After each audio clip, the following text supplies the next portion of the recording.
My parents come first, so make your mother go home. It was at this point that my love for my husband has completely disappeared. Right, let's go home then. He grinned. Finally, you're going to obey me. Well, then make sure to look after our house. I ignored my husband's words and began to walk into the inn with my parents. Hey, what the hell are you doing? The inn's exit is the other way over there. Huh? Because you told me to go home, didn't you? That's why we're going home. Huh? What the hell are you talking about? This inn is my father's parents' home, you know? Excuse me? My name is Marla. I'm a 30-year-old office worker. I was raised by my father who works for the government and my mother a housewife. I respect both of my parents, my father who is strict but teaches me the right path, and my mother who is understanding, flexible in her thinking, and having a calm aura. I have been working at the company for 8 years, which was where I began to work for night after I graduated college. After 8 years working as an adult in the society, as one would expect, one experiences many things. I married my husband Chris when I was 25 years old. When I was 27, I gave birth to our first child, our son, Aaron. After taking maternity and childcare leave, I returned to work and now work as an office worker while raising our son and taking care around the house. Although my husband is kind in some ways, there are some things I'd like to complain about. First of all, Chris basically doesn't do any of the housework. I don't blame him for not being able to cook well. My husband lived at his parents' house all his life until we got married, so he has never cooked on his own. However, I would like him to do at least the laundry and cleaning around the house, which anyone can do as soon as they learn them, but he always puts the responsibility onto me by saying, Marla, you always get it done quicker than me, so... At first, everyone is slow, but as you get used to it, you'll get faster at it too. I would explain that to him, but he would give vague answers and eventually not do it. And around that time, I became pregnant and went back to my parents' home to give birth at a local clinic near my parents' house. I had hoped that while I was gone away, Chris would at least learn to do his own housework during that time. But apparently, my mother-in-law had moved in and taken care of the house chores while I was gone. Hearing this story, I was disappointed and decided to stop having expectations about my husband doing the housework for me. Another frustration was the presence of my parents-in-law. As I mentioned earlier, my mother-in-law spoils her only son, my husband, and visited us frequently. She also seems to think that her adorable only son was taken away by me, his wife, and she would always glare at me. Marla, what is this? What the heck is this dish? Well, obviously it's curry. I know that it's curry. Huh? Then why would she even ask me that question? Where are the meat? Huh? The meat for the curry. You want Chris to eat a curry without any meat? Grill some meat right now. What? But you can't just grill any meat. Make sure you prepare it and grill good quality beef. That's what my mother-in-law would order me to do. We didn't have kids at the time, so the burden was a little less, but it was still difficult on me physically and mentally to hear my mother-in-law say such troublesome things to me, especially after work. Oh, it's curry with meat today. Please eat as much as you like, honey. I grilled lots of meat for you, Chris. Yay! This is the best. Thank you. But I was the one who cooked it, though. My mother-in-law was smiling and serving the food to my husband as if she took credit when I was the one who put all the time and effort into making it. When my husband once said, "I'm glad I get to eat a lot of my mom's cooking even if we get married," I indeed snapped at him when it became just the two of us. Your mother says whatever she wants and just only orders me around, but she doesn't actually cook anything, you know? If you say something stupid like that again, I won't cook for you anymore. Okay, I'm sorry. For my husband, he seemed to think that I suddenly snapped at him and was quite surprised at that time.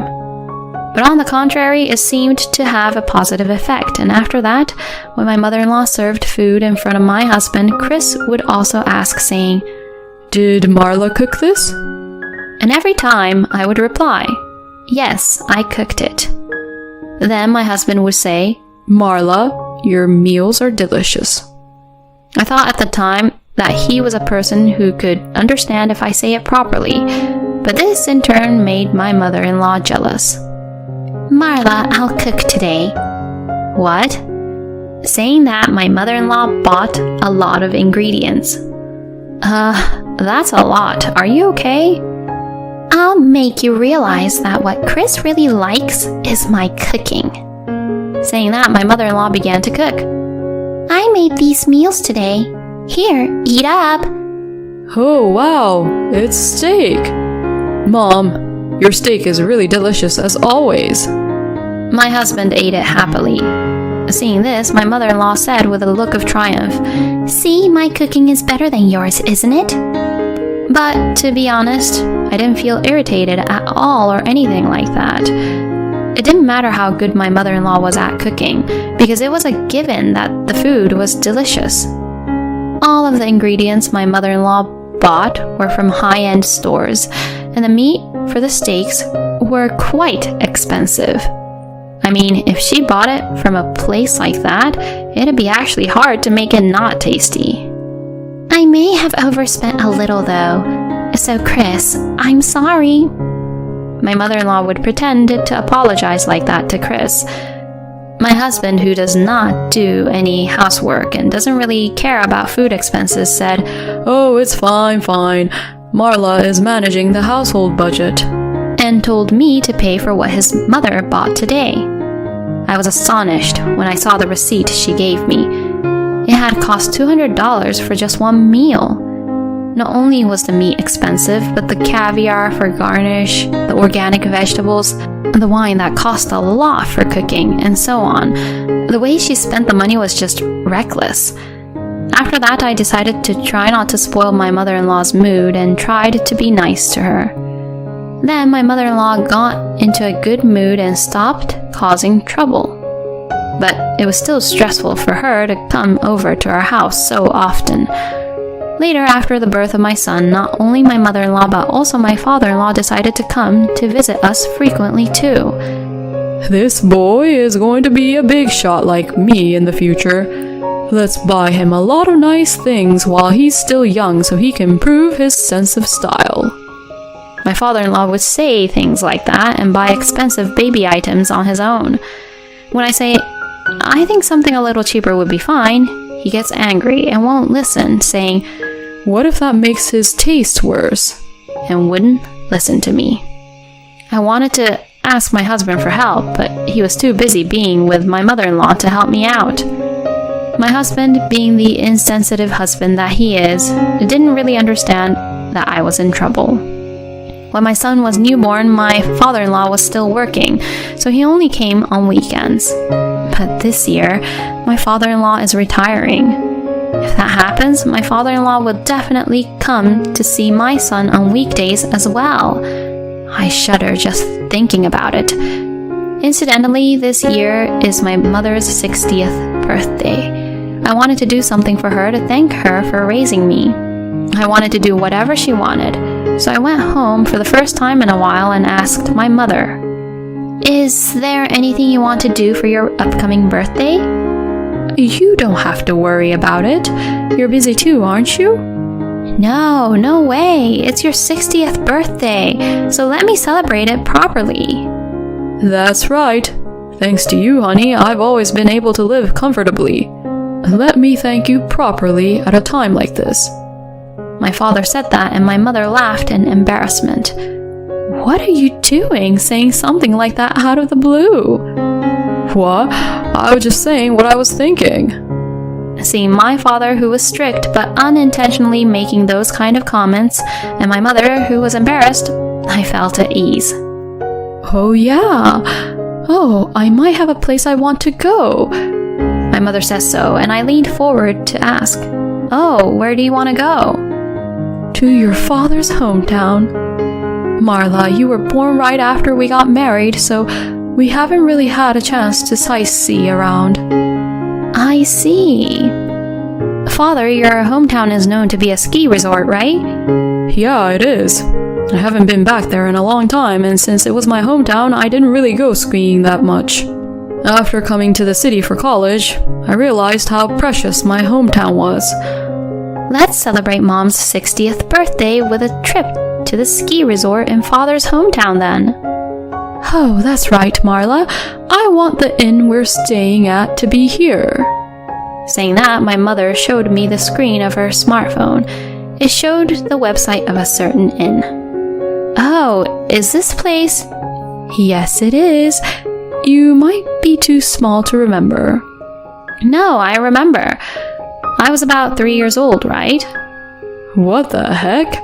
We're going on a trip, but you want to stay at the inn here? Yeah, you miss it too, don't you? Well, yeah, I guess so. I have a feeling they'll be so loud when we go there. Well, anyways, I'll make the reservations. At any rate, I'm glad we've come to an agreement about my mother's 60th birthday celebration. I'm going on a trip to a ski resort with my family for my mother's birthday in a month. I told my husband about my mother's 60th celebration. I see. So your mother is already turning 60 years old, huh? Have fun. Yeah, thanks.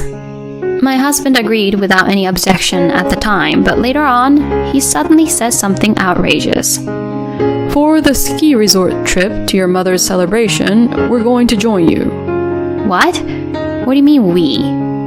We, meaning my mom, my dad, and I, will join you all. You know what I mean, right? Now, wait a minute. Why are you deciding that on your own? It's my mom's 60th celebration, okay? You're supposed to at least ask if you can take your parents, right? Even if you tell me that, both my parents are already in the mood for it. The ski resort we're going to stay at is a popular, luxurious inn that's been featured in magazines and on the TV, right? They were saying that it's not fair that you guys are the only ones going to it. Huh? What do they even mean by that? It sounds like they don't even want to celebrate my mom's 60th birthday. It's just that they feel like they're missing out and are trying to force us to go with them too. That's not true. I'm sure they want to celebrate. No, I don't think so. Then if I tell you we're not going on this trip and we're only just having a celebration dinner, will your parents even come to that? And would you even come? Well, that's... My husband's stuttering attitude indicated the answer. See, you all just want to go because of that ski resort. Knowing that, I don't want to take you guys with us. How dare you treat my parents like that? I've been telling you for a while now that my mother is my priority this time. Your parents should learn to be a little more reserved. Excuse me? Are you trying to insult my parents? I'm just telling you the truth. They come over often and were being really rude to me. That's enough. I'm disappointed in you. Since my mom and dad are already ready to go on that trip, we'll stay at the inn on our own. Fine, I see. Then why don't you do whatever you want? And like that, we had a big argument. Then we didn't talk to each other at all for a long time. I mean, there are only about 2 weeks left until our trip, and I don't think my husband can even make a reservation. Well, it doesn't matter to me. And we stayed like that as we welcomed the day of the trip. My husband was getting ready early in the morning with his larger luggage. What the heck? So he was able to make a reservation, huh? I was a little disappointed, but decided that I would never go with him. I got ready to leave as well. We left the house at about the same time and we both got into our own cars. It took us a little longer to leave because I had to put my son in the car than he did.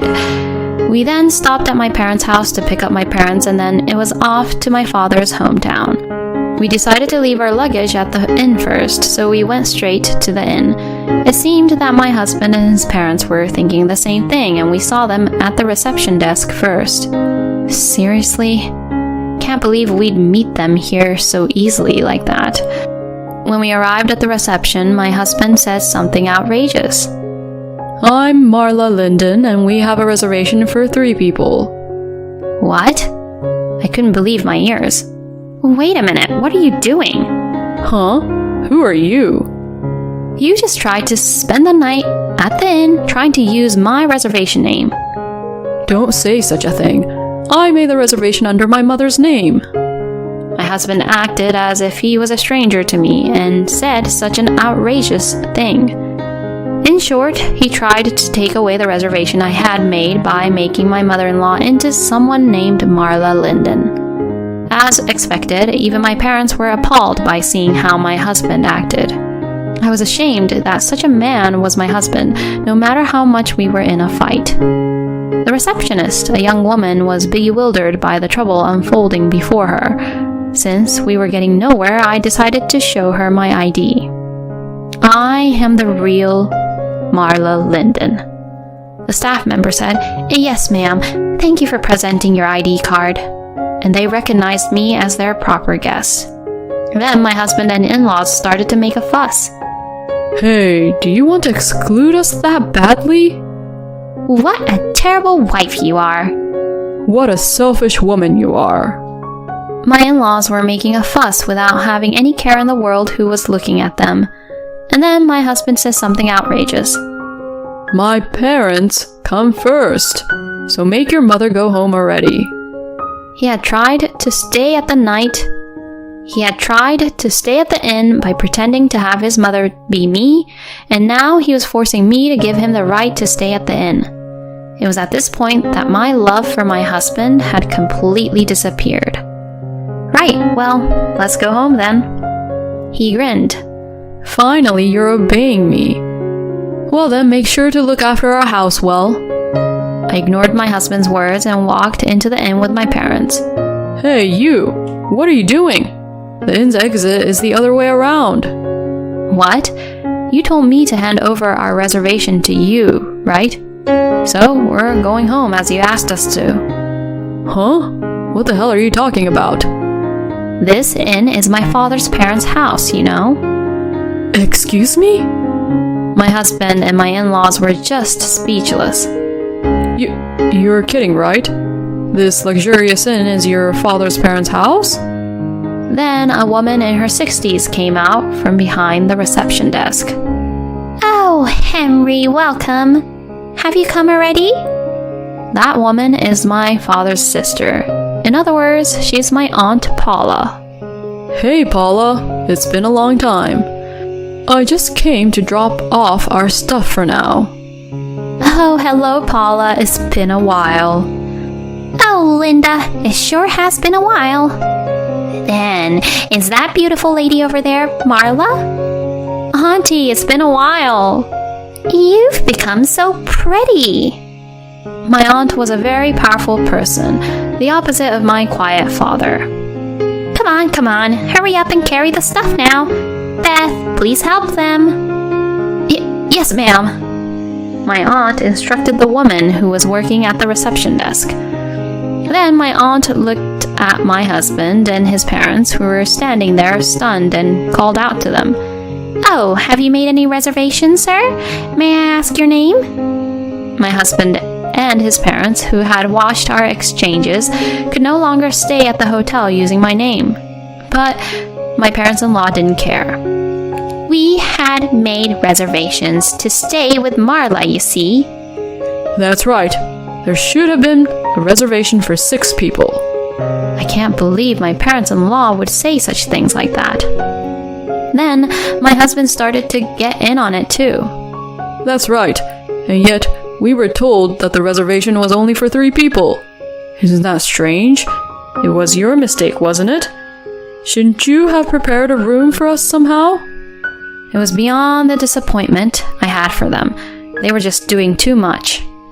My father was clenching his fists and was about to snap. Then my aunt stood in front of my husband and his parents and began to apologize. I am very sorry that this was so unpleasant to you all. However, in order to provide the best hospitality, our inn can only accommodate a maximum of 3 people in any room. Therefore, I think that the statement that there should have been a reservation for 6 people is incorrect, sir. My parents-in-law and my husband's faces turned pale. If you are still not convinced by this, I have the recorded data of the voice call when Marla Linden made the reservation. So, if you don't mind, I can check that too if you like. When my aunt said this with a dignified expression, my parents-in-law and my husband flinched and said, We might be mistaken, and left right away. Oh, Auntie, you're cool. I don't know what that was, but I felt like I shouldn't have invited them in. Well, we can't let them stay at our place because it's fully booked to begin with anyways. I see. My father, being a fighter, must have come from how he was brought up in this hometown. My father and aunt are so similar in that respect. After that, we went to my father's parents' house, which is adjacent to the inn, and greeted my grandparents. My father was embarrassed by the many things my grandparents had said to him. We then enjoyed sightseeing in the ski resort, enjoyed delicious food at the luxurious inn owned by my father's family, and stayed in a comfortable room. We also gave my mother her birthday gift and celebrated with my father's family. My mother looked very happy, so I am glad that we were able to carry out the plan. By the way, when I got home, I confronted my husband with the divorce papers. My husband was surprised and angry, but I had my parents there too, so he could not speak strongly to me. My father was very angry about what had happened at that inn and put tremendous pressure on my husband. My husband was completely scared by that and finally signed the divorce papers. Thus, our divorce was finalized.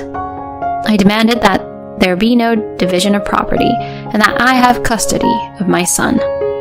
Of course, I also demanded that my husband pay child support. My husband looked unconvinced, but when my father glared at him, he said, That's fine, and accepted the terms.